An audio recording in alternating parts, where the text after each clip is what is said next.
The smile that collapsed at the incredibly opulent Zenith Foundation gala. CEO Alexander Vance strutted in his perfectly tailored tuxedo. His smirk, the symbol of power he used to dismiss rivals and his ex-wife Clara, lit up the golden ballroom. He was utterly confident, unaware that in just a few moments, that multi-billion-dollar vanity would shatter. Because tonight, Clara Ashton will no longer be the forgotten woman, or the footnote he believed her to be. She is about to arrive, carrying a legendary masterpiece, a statement of intellect that money cannot buy. This is the story of the moment a woman cornered, redefined her own worth, shining so intensely that it left the man who discarded her paralyzed in the darkness. The smirk was Alexander Vance's signature. It was a finely calibrated expression of amused condescension, a weapon he wielded with a surgeon's precision. He used it to dismiss business rivals, to charm star-struck journalists, and, most painfully, to remind his ex-wife, Clara, of the world she had lost. Tonight, at the opulent Zenith Foundation gala, that smile was in full glory, a beacon of his success. But in moments, a silence would fall over the golden ballroom. Cameras would pivot, whispers would start, and that billion-dollar smile, the very symbol of his power, would crumble to dust.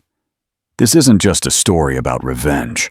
It's about the moment a woman erased by a man's ego reclaimed her light so brightly that it blinded all who once doubted her. The divorce papers had been finalized 2 years ago, but the phantom limb of Clara Ashton's old life still ached on rainy Tuesday afternoons.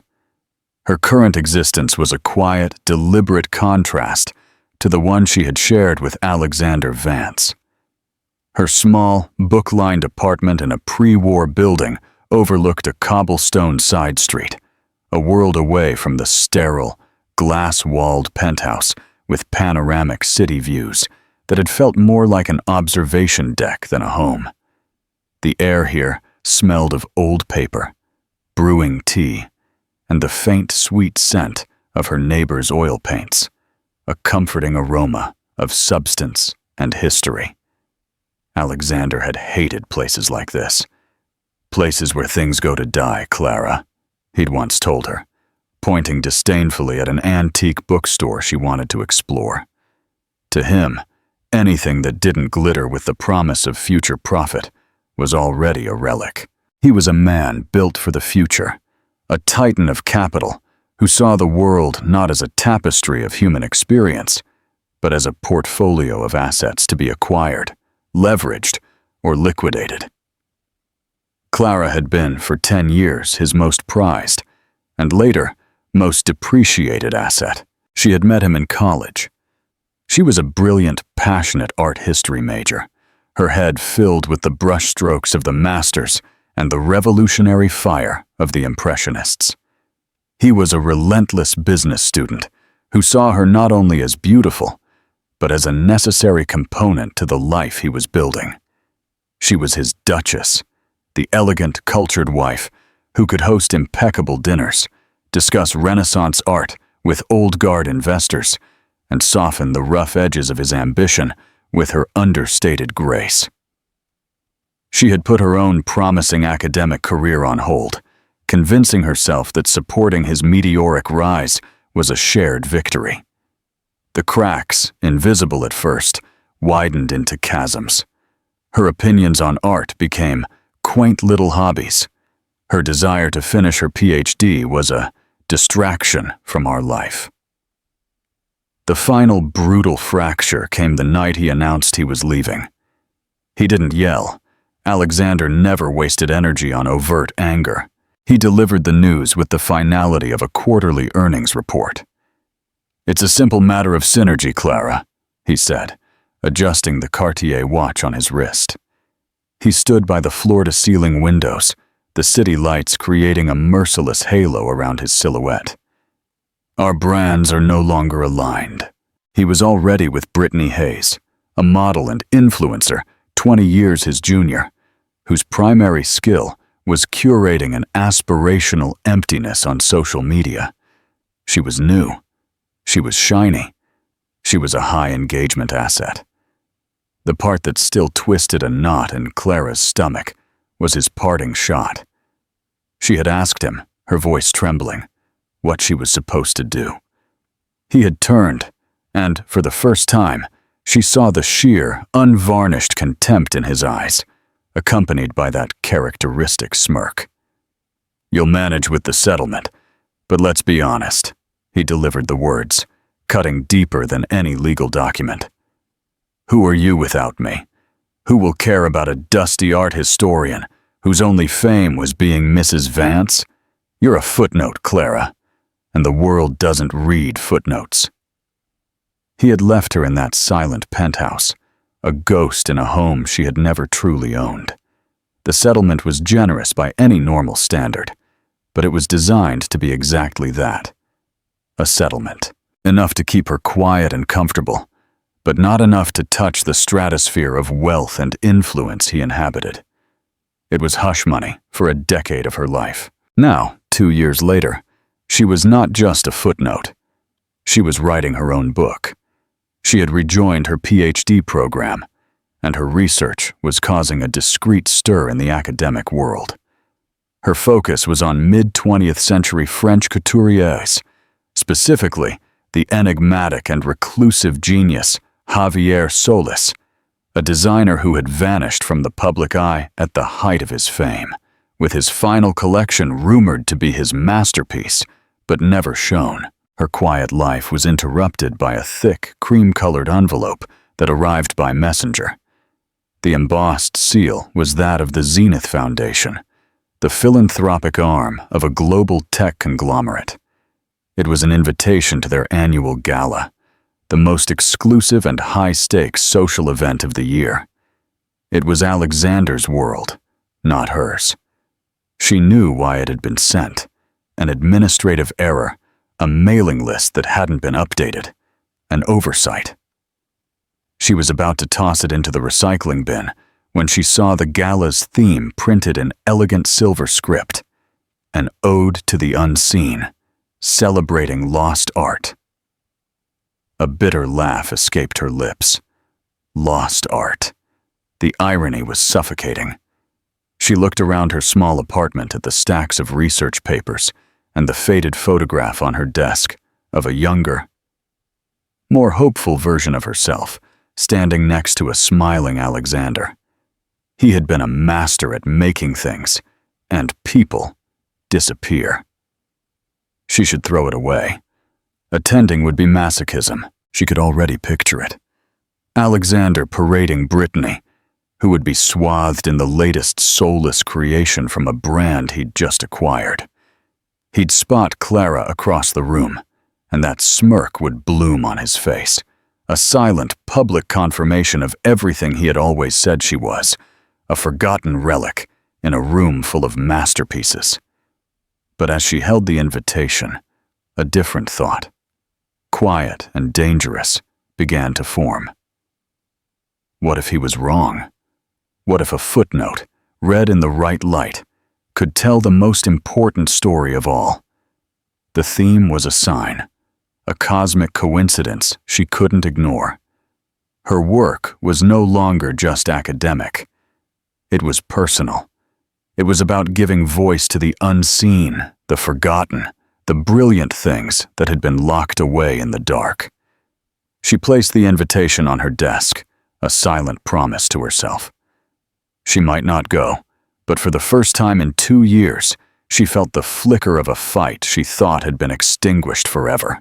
Clara's research on Javier Solís had become an obsession. He was a ghost in the fashion world. Unlike his contemporaries, Dior or Balenciaga, who built lasting empires, Solís was a shooting star. For a brief, incandescent period in the late 1950s, his work was considered revolutionary. He didn't just design clothes. He sculpted with fabric, creating gowns that were architectural marvels and deeply emotional statements. He was an artist whose medium was silk and thread. Then, in 1961, he simply vanished. His Parisian atelier was shuttered, his staff dismissed, and his final, most anticipated collection, rumored to be named La Cascade Céleste, the Celestial Cascade, was never seen by the world. The official story was that he had suffered a breakdown, overwhelmed by the pressures of the industry. But Clara, piecing together fragments from his former seamstress's diaries and obscure art journals, believed otherwise. She believed he had created one final masterpiece so perfect, so personal, that he couldn't bear to release it into the commercial world he had come to despise. He had chosen to become a myth rather than a brand. Her academic advisor, Professor Julian Davies, a man with a kind face and a mind as sharp as a nail, was her biggest champion. "The establishment thinks Solus is a dead end, Clara," he told her during one of their weekly meetings, peering over his glasses at her meticulously organized notes. "They see his disappearance as a failure. You see it as a statement. That's why your thesis will be groundbreaking. Find the statement." The Zenith Gala invitation sat on her desk like a ticking clock. The theme, an ode to the unseen, gnawed at her. It was a world of performative appreciation where billionaires bid on rediscovered paintings for a tax write-off, not because they understood their value. It was Alexander's world. He would be a co-chair, his name printed right beneath the foundation's logo. He would give a speech about innovation and legacy, a man who had systematically dismantled her legacy without a second thought. The urge to go was morphing from a dangerous thought into a quiet determination. But she couldn't go as Clara Vance, the discarded wife. She couldn't even go as Clara Ashton, the struggling academic. If she was going to step into that lion's den, she had to be armed, not with borrowed jewels or a shelf-ready designer dress, but with something that represented her work, her mind, and her soul. She had to be the embodiment of her thesis. The breakthrough came on a cold, rainy Thursday. She was in the university's Special Collections Library, examining a recently acquired batch of letters from the estate of a Parisian art critic who had been Solus's contemporary. Most were dry professional correspondence, but tucked into the back of a leather-bound journal was a small, sealed envelope made of brittle, yellowed paper. It was unaddressed. Her heart hammered against her ribs as she carefully opened it with a conservation knife. Inside was a single sheet of paper, a personal letter from Javier Solus himself. The handwriting was an elegant script, leaning forward, full of passionate loops and sharp, decisive strokes. "My dear Jean-Pierre, you were right. The world does not want art. It wants commerce. It wants to possess, to label, to reproduce until the soul of the thing is gone. I have created something that cannot be commodified. It is not a dress. It is the echo of a supernova, the feel of starlight on the skin. I have shown it to only one person, my muse, the only one who understands that beauty is not a possession. I am sending it with her to a place where it will be safe from the market, a place of stone and silence. My cascade will not be a commodity. It will be a secret." Clara's breath hitched. This was it, the first concrete proof that La Cascade Céleste was not just a myth. It existed, and it was not destroyed. It was hidden. The letter did not name the muse or the location, but there was one more clue. At the very bottom, almost as an afterthought, was a small, embossed seal, a stylized coat of arms she didn't recognize, featuring an ermine and a sprig of lavender. For the next week, she worked in a feverish state, cross-referencing heraldry archives, French aristocratic lineages, and known associates of Solus. The ermine was a symbol of Brittany, a region known for its rugged coast and ancient stone castles. The lavender was a symbol of Provence. It was a contradiction. Then she found it. The crest belonged to the Delacour family, a minor line of nobility that had fallen into obscurity centuries ago, but had retained their ancestral seat, a fortress-like chateau, in Brittany. The last known matriarch of the family, a woman named Isabelle Delacour, had been a celebrated patron of the arts in the 1950s, known for her ethereal beauty and disdain for publicity. She had been Solis's muse. Isabelle had died in the 1980s. Unmarried and childless, the estate and its contents had been turned over to a notoriously secretive private foundation governed by a board, the Delacour Foundation, a place of stone and silence. Her fingers trembled as she typed the name into a search engine. The foundation had no public presence, no website, only a mailing address for a Parisian law firm. It was a fortress designed to keep the world out. Professor Davies was stunned. "Clara, this is more than a thesis. This is a rediscovery of monumental significance. If that gown exists, my God, it would be the find of the century for costume history." "I have to try to see it," she said, her voice barely a whisper. "They are notoriously difficult," he warned. "They have denied access to academics from the Louvre and the Met. They don't care about fame or prestige." "I know," Clara responded, her gaze distant. "That's why I might have a chance. I don't want to display it. I don't want to monetize it. I just want to understand it.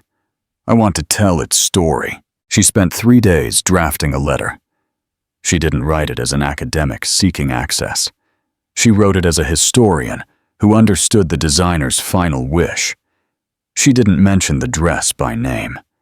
Instead, she wrote about Solis's philosophy, about his rejection of commerce, about the sanctity of art created purely for its own sake. She quoted from his newly discovered letter. She told them she did not want to put his secret on display, but to honor it by documenting its history for posterity, ensuring the genius behind it was never truly forgotten. She included a copy of Solis's letter as proof of her discovery. She sent the letter via certified mail to the Parisian law firm. Weeks passed. The gala was approaching, less than a month away. She heard nothing. Despair began to creep in. Perhaps it was a fool's errand. Maybe she should just stay home, let the night pass, and continue her quiet life. Then, one morning, an email popped into her inbox. The sender was simply Delacroix. The subject, "Regarding your inquiry." The message was brief and to the point. "Your letter was compelling. You seem to understand the artist's intent. The board has granted a preliminary meeting. Be at the Château Delacour. Friday, 10 a.m. Do not be late. You will be tested." Clara stared at the screen, her heart beating a frantic rhythm against her ribs. She was going to the place of stone and silence. She was about to come face to face with the secret's keepers, and her entire future, both academic and deeply personal, depended on what happened next. The journey to the Château Delacour felt like a pilgrimage. After a train ride to Brittany, she rented a small car and drove for hours through a landscape of wind-swept fields and granite outcroppings that grew more severe and imposing with every kilometer. The chateau itself didn't appear until she rounded one last sharp bend. It was no fairy tale castle, but a formidable fortress, its gray stone walls rising from a rocky promontory overlooking the churning Atlantic. It was a place built to withstand sieges, a perfect sanctuary for a secret. A stern-looking man in a dark suit met her at the massive oak doors and led her through a series of cold, echoing stone corridors, her footsteps the only sound. The air was thick with the scent of sea salt and beeswax. There were no gilded trimmings or lavish decorations. The chateau's beauty was in its austere, unshakable permanence. She was led into a library. Unlike the rest of the chateau, this room was alive with warmth. A fire crackled in a fireplace large enough to stand in, and every wall was lined from floor to ceiling with ancient, leather-bound books. Seated in a high-backed wing chair by the fire was a woman who could have been anywhere from 60 to 80.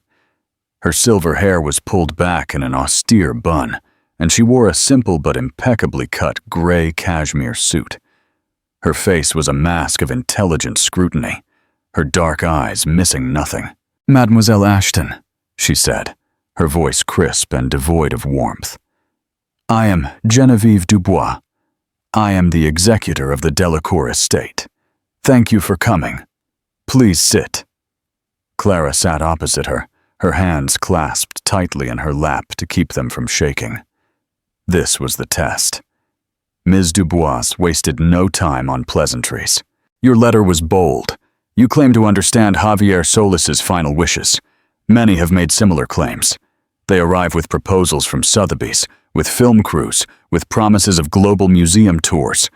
They see a masterpiece as a product. Tell me why you are different." Clara met her gaze directly. "Because I believe his final masterpiece was not a product. It was a conclusion. It was the final sentence in the argument he had been making his entire career. That a dress can be a work of art so profound, it transcends its function." Ms. Dubois raised a skeptical eyebrow.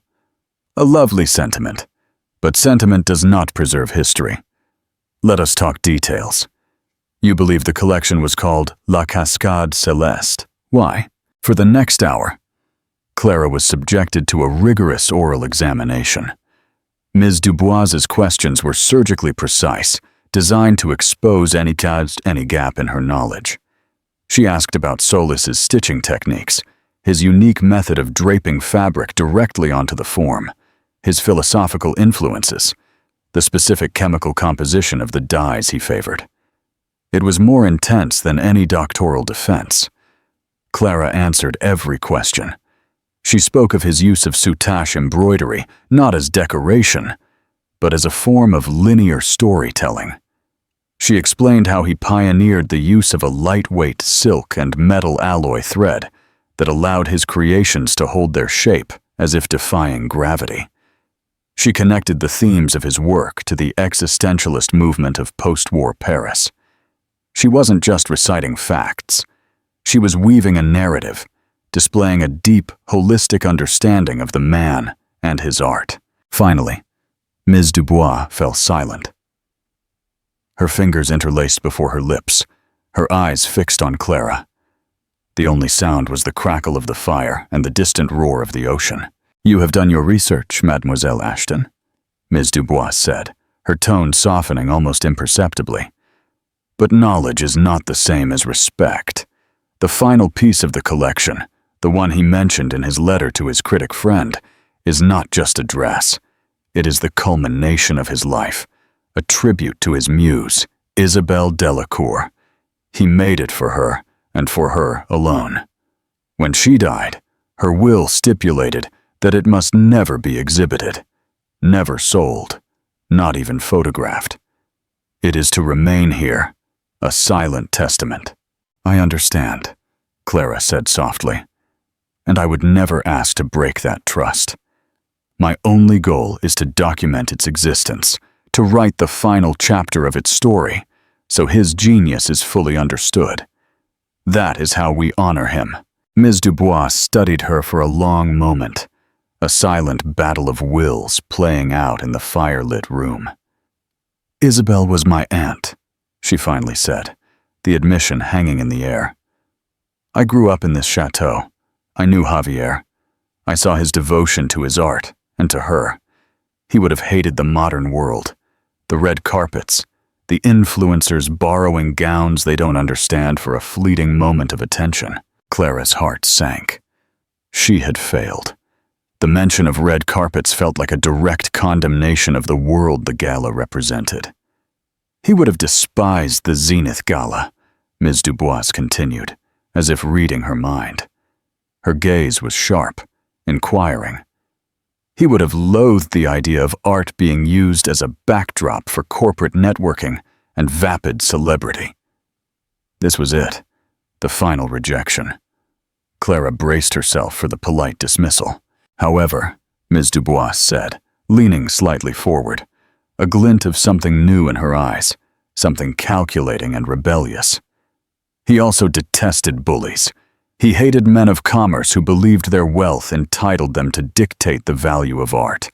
He hated those who silenced true artists.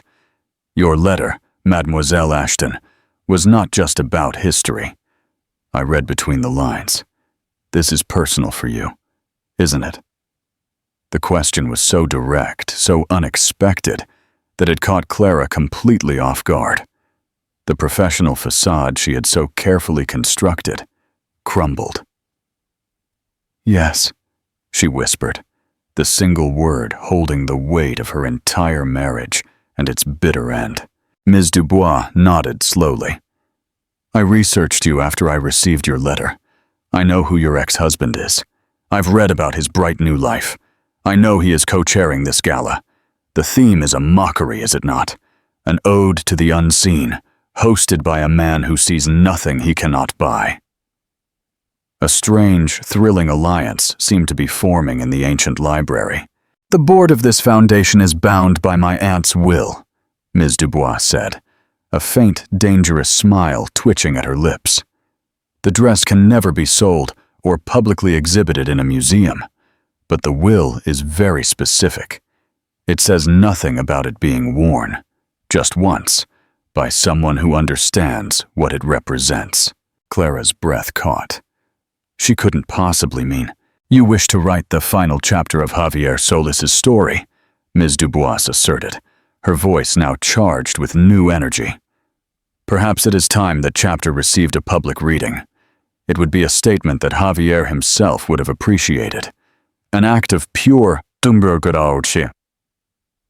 uncommercialized art at the very heart of the commercial world. A secret brought into the light for a single night to remind everyone what true value looks like. She rose to her feet, her posture regal. Come with me, Mademoiselle Ashton. Let me show you what you have been fighting for. Ms. Dubois led Clara from the library up a winding stone staircase to a wing of the chateau that was clearly untouched by time. The air grew cooler, scented with cedar and dried lavender. They stopped before a heavy, iron-banded wooden door. Ms. Dubois produced an ornate, old brass key and turned it in the lock. The click echoed in the silence. The room inside was a sanctuary. It was a circular chamber at the top of a tower, with tall, arched windows overlooking the wild Atlantic. The space was sparse, holding only a single chaise lounge, a dressmaker's mannequin covered in a plain linen cloth, and a large, intricately carved cedar armoire. This had been Isabel's private dressing chamber. Ms. Dubois walked to the armoire and pulled open its double doors. And Clara forgot how to breathe. It was not a dress. It was a captured nebula. The gown, lovingly preserved on a custom-made bust, seemed to absorb and radiate the soft light from the windows. It was La Cascade Celeste. Clara had imagined it 1,000 times, but the reality was infinitely more stunning. The base fabric was a charmeuse silk of the deepest midnight blue, a color so rich and pure it felt like looking into the infinity of space. But it was the embellishment that made it a masterpiece. Thousands of tiny hand-sewn crystals, platinum beads, and fragments of mother-of-pearl cascaded from the structured bodice onto the sweeping skirt. They were arranged not in a pattern, but in a seemingly random, organic flow, perfectly mimicking the Milky Way on a clear night. It was not merely decorative, it was astronomical. Clara recognized constellations woven into the design: Orion, Cassiopeia, The Pleiades. The construction was unlike anything she had seen. The bodice was sculpted, a marvel of Solis's signature internal corsetry. But the skirt was a fluid, liquid dream. It moved with an impossible lightness, the metal threads woven into the silk catching the light with every subtle shift of air. It was as if the wearer was shrouded in liquid moonlight. He spent over 2,000 hours on the embroidery alone, Ms. Dubois said, her voice soft with reverence. Each crystal was chosen for its specific refractive quality. He wanted it to look not like it was glittering, but like it was emitting its own light. It was his love letter to the cosmos, and to my aunt. Clara reached out a hand, stopping just short of touching the fabric. She could feel a strange energy emanating from it, the stored passion of its creator. This was not a garment. It was an artist's soul made manifest. "It's a story," Clara whispered, her academic mind cataloging the details, while her heart simply stood in awe. The structured bodice represents the rigid laws of physics, of the universe. The cascading skirt? That's the beautiful, unpredictable chaos of creation. It's a paradox. It's genius. Ms. Dubois smiled faintly, with pride. "You see it. That is why you are here." She turned to face Clara fully, her expression serious. "The Foundation Board has accepted my proposal. It is unconventional, and it will never happen again. We will lend you the dress for the night of the Zenith Gala." Clara felt her knees weaken. The sheer audacity of the idea was overwhelming. "Me?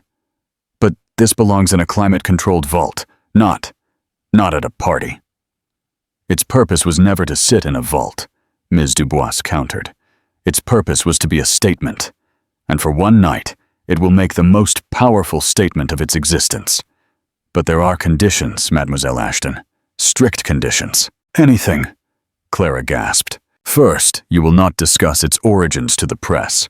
When asked who you are wearing, you will state the name Javier Solis. Let them scramble. Let the mystery be part of the statement. Second, you will be accompanied by our chief conservator, who will handle the gown at all times before and after the event. It cannot be altered in any way. It must fit you perfectly as it is." Dubois circled Clara, her expert eye assessing her figure with a couturier's precision. The dress had been made for Isabel, a woman known for her tall, slender grace. Clara, while not a model, was of a similar build. A cosmic stroke of luck. "And third, and this is most important," Ms. Dubois continued, her gaze locked on Clara's. "You are not wearing this dress to shame your ex-husband. His reaction is irrelevant. You are wearing it as a representative of this foundation, as an academic, and as a custodian of Javier Solis's legacy. You will embody the spirit in which it was made. Grace, intelligence, and a deep respect for art over artifice. You are not there to start a drama. You are there to end a debate on what has true value." Did she understand the weight of the responsibility? It was immense, far heavier than the dress itself. This was no longer about a personal victory over Alexander. It was about becoming a living vessel for a lost piece of history. It was about proving her own worth by championing the worth of another. "I understand," Clara said, her voice firm, filled with a new, unquenchable sense of purpose. Ms. Dubois nodded, satisfied. "Good. Now let us see if the ghost of my aunt approves." With the gentle, experienced hands of someone who had performed this ritual many times before, she and a conservator, who appeared out of nowhere, helped Clara into the gown. As the cool, heavy silk settled on her skin, a shiver went through her. It felt like stepping into a different story, a different life. The fit was astonishing, as if Solis had seen her through time. She turned to face the tall, silver-framed mirror. The woman who looked back was not the timid academic or the heartbroken ex-wife. She was a figure of breathtaking elegance and strength. The dress did not wear her. It completed her. The starlight seemed to emanate not just from the fabric, but from within her. The midnight blue made her eyes seem deeper, her posture more regal. She looked inevitable. In that moment, standing in a secret room in a fortress by the sea, wearing a masterpiece the world had forgotten, Clara Ashton finally understood. She was not just going to a gala. She was a piece of unseen art about to be unveiled, and the world of superficial commerce and smug certainty would have no choice but to be silent and watch. The collapse, the night of the Zenith Foundation Gala, arrived like a storm front of camera flashes and forced smiles. The Metropolitan Grand Hall had been transformed into a glittering spectacle of excess. Towers of ice sculptures dripped onto priceless antique carpets, and chandeliers blazed over a sea of surgically enhanced faces and headline-grabbing jewels. It was a room suffocating in its own opulence. Alexander Vance was in his element. He moved through the crowd with the predatory grace of a shark, his tuxedo tailored to the millimeter. On his arm was Brittany Hayes, a vision in a tight, fire-red gown that was less a dress and more a scream for attention. Her diamond necklace, a recent gift from Alexander, was so large it bordered on parody. "Alexander, darling," a skeletal socialite air-kissed him. "The party is a triumph, simply divine." "We do what we can to support the arts, dear," Alexander replied, his smirk firmly in place. He had already closed 2 deals tonight, using the pretense of philanthropy to corner a rival tech CEO by the champagne fountain. To him, the art on the walls was merely expensive wallpaper for the real show. The exchange of power and influence. A journalist from Vanity Fair approached him. "Mr. Vance, an impressive event. Any thoughts on the theme? An ode to the unseen?" Alexander chuckled, a soft, practiced sound. "It's about innovation, finding the next big thing before anyone else. Whether it's a forgotten painting or a startup in a garage, the principle is the same. It's about having the vision to see value where others see nothing." He looked possessively at Brittany, as if she were his latest, shinest acquisition. He was holding court near the grand staircase, the undisputed king of his gilded cage. He felt untouchable. His recent acquisition of a media conglomerate had put him on the cover of Forbes, and his life was a curated feat of success. He occasionally thought of Clara, but it was a fleeting, dismissive thought.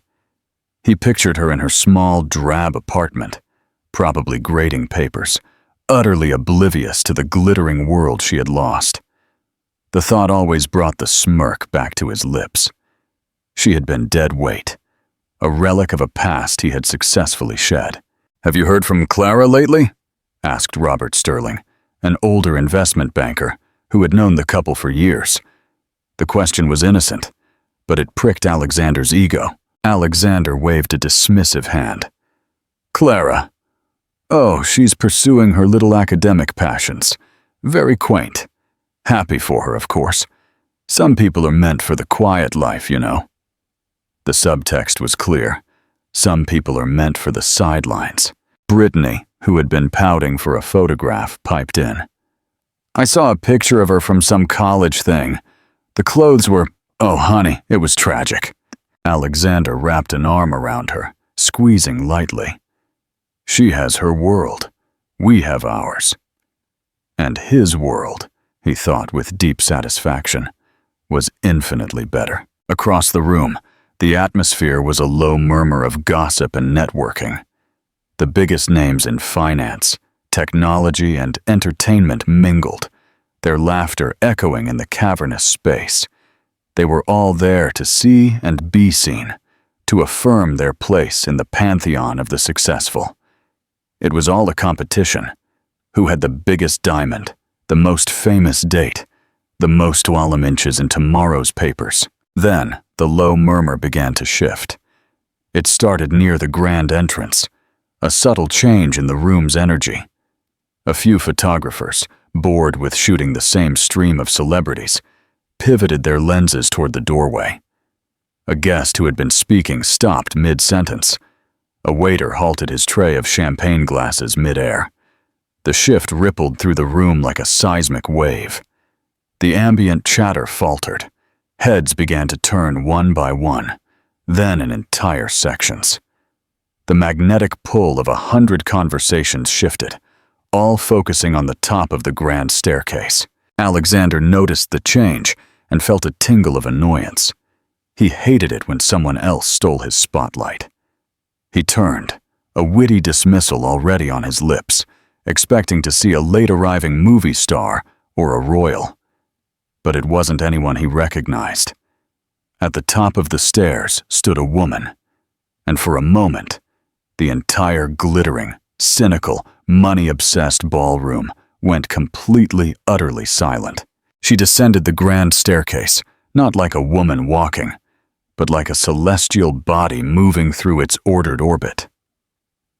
The gown, La Cascade Céleste, did not glare under the chandeliers. It seemed to ingest the light and re-emit it as something purer, softer. The midnight silk flowed around her, a piece of the night sky fallen to earth, the constellations on its surface shifting with a life of their own. She wore no ostentatious jewels, just a pair of simple, elegant diamond stud earrings. Her hair was swept up in a classic chignon. Her face was serene, her posture radiating a quiet, unshakable confidence. It was Clara. But it wasn't the Clara anyone in that room had ever known. The silence was shattered by a sudden, frantic explosion of camera flashes. The photographers who had been lethargically snapping predictable celebrities lunged toward the staircase, their motors whirring like 1,000 insects. They were shouting, jostling for position, desperate to capture the image of the ethereal vision before them. "Who is that?" The whispers spread through the crowd like wildfire. "Is she a model? My God, the dress. I've never seen anything like it. Who is the designer?" Alexander Vance froze, his champagne glass halfway to his lips. His mind struggled to process the image. The face was familiar, but the presence, the aura, the sheer breathtaking power of her appearance was completely alien. It was Clara. His Clara. The dusty academic. The footnote. Brittany next to him was the first to speak, her voice sharp with disbelief and sudden, venomous jealousy. "Is that your ex-wife? What the hell is she wearing? It looks ancient." But Alexander didn't hear her. He was staring, his brain rebooting as the truth of the situation dawned on him. This wasn't a woman in a nice dress. This was a statement. This was a work of art in motion, and it was drawing more attention, more genuine awe than every carat of diamond and every famous name in the room combined. Clara's eyes scanned the crowd, not with nervousness, but with a quiet, assessing gaze. She wasn't looking for him. She wasn't performing for him. It was then that Alexander realized the most devastating truth of all. Her presence there had absolutely nothing to do with him. As she reached the foot of the stairs, the most powerful people in the room began to gravitate towards her, not with the fawning rush of social climbers, but with the genuine curiosity of true connoisseurs. Mr. Abernathy, the notoriously demanding director of the Metropolitan Museum of Art, was the first to reach her side. "My dear," Abernathy said, his voice hushed with reverence, his eyes fixed on the gown. "I must confess, I am baffled. I have never seen a piece quite like it. The craftsmanship is sublime. Who is the designer?" "Javier Solis," Clara replied, her voice quiet and clear, ringing easily through the relative calm around her. The name dropped like a bomb. A collective gasp ran through the older, more knowledgeable guests. Solis, the myth, It was impossible. Whispers turned into frantic smartphone searches. The legend of the lost La Cascade Celeste collection began to circulate in low, excited tones. Alexander watched, paralyzed. He saw the director of the Louvre's fashion collection pushing his way through the crowd for a closer look. He saw Anna Wintour, the high priestess of fashion, watching from a distance with an expression of intense concentration. Clara wasn't just wearing a dress. She was wearing a historical event. And then their eyes met. Across the sea of stunned faces, Alexander looked at the woman he had discarded. He expected to see triumph in her eyes, a look of vindication, or a smirk to mirror his own. He saw none of it. He saw a woman serene, self-possessed, looking at him not with hatred, but with a kind of distant pity. She saw him. She saw his shock, his confusion, his facade crumbling. And then she gave him the smallest, most imperceptible nod, an acknowledgement not of a shared past, but of a chapter closed. And she turned back to her conversation with the museum director. In that instant, the smirk on Alexander Vance's face, the carefully constructed mask of his superiority, did not just falter. It evaporated. It completely disappeared, leaving behind the pale, slack-jawed face of a man who had just watched his entire worldview rendered obsolete. He had built his life on the principle of quantifiable value: stock prices, market cap, social currency. He trafficked in things that were new, shiny, and loud. And in one quiet, elegant descent, Clara had shown him, and everyone else, the unconquerable, immeasurable power of something timeless, brilliant, and real. He had called her a footnote, but she had just become the headline. And he, for the first time in his life, was completely speechless. The petty insults of Brittany, the envious glances of his rivals, the sudden feeling of being completely, utterly irrelevant, it all washed over him. The king was naked in his own court, and the ghost he thought he had banished had just become the queen. The rest of the night devolved into a surreal, slow-motion nightmare for Alexander. He remained physically present, a fixed point in the gala's swirling galaxy, but his mind was reeling, directionless. He watched as the world he commanded, a world that bowed to the gravity of his wealth and will, seemed to inexplicably rearrange itself around a new center of mass: Clara. He felt the subtle yet undeniable shift in the room's energy. Conversations would halt as she passed. Heads would turn, and the quality of the attention she received was different from the fawning subservience he was used to. It was not the greedy curiosity aimed at a celebrity. It was the quiet, genuine reverence reserved for a masterpiece. Brittany by his side had grown increasingly agitated. Her initial shock had curdled into a bitter, resentful fury. "Can you believe the nerve?" she hissed in his ear, her grip on his arm painfully tight. "She planned this, Alexander. She did this to embarrass us. That dress is probably some knockoff she had made." A month ago, Alexander would have agreed, laughed it off, and delivered a cutting remark to soothe Brittany's ego. But he couldn't. He had seen the look in Director Abernathy's eyes, a man who could spot a fake 100 yards away. He had seen the rapt attention of the critic from Le Monde. He knew with a certainty that chilled him to the bone that what was happening was devastatingly real. "Just ignore her," he muttered. But the command was empty. He couldn't ignore her. He was trapped in her orbit. He watched as she moved with an unstudied composure he had never seen in her before. This wasn't the hesitant, accommodating woman who used to check his expression for approval before speaking. This was someone entirely new, or perhaps someone ancestral within her that he had never bothered to see. He tried to re-engage, to reclaim his territory. He cornered a young senator to talk politics and funding, but he saw the man's eyes drift over his shoulder toward the growing circle around Clara.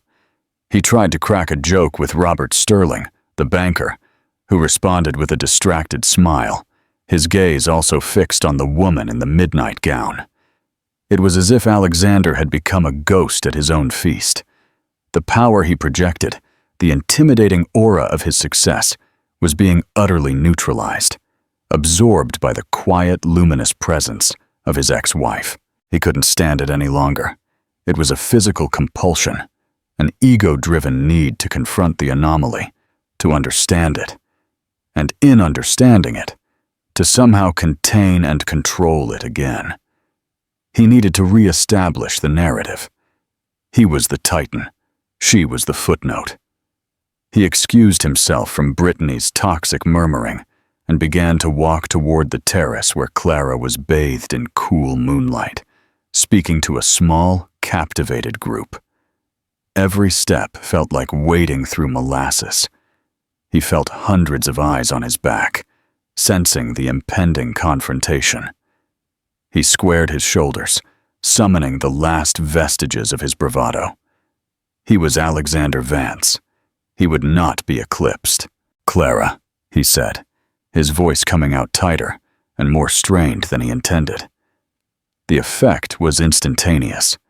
The small cluster of admirers, which included a renowned art historian and a tech billionaire who had just pledged millions to the foundation, read the tension in the air.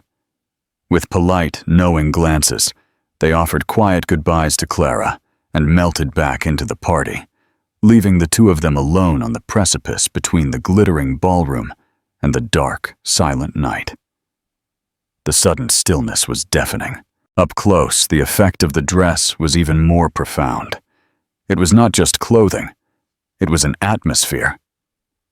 He felt small next to her, terrestrial and crude. He had to seize back control. "The dress," he began, the word sounding inadequate as soon as it left his lips.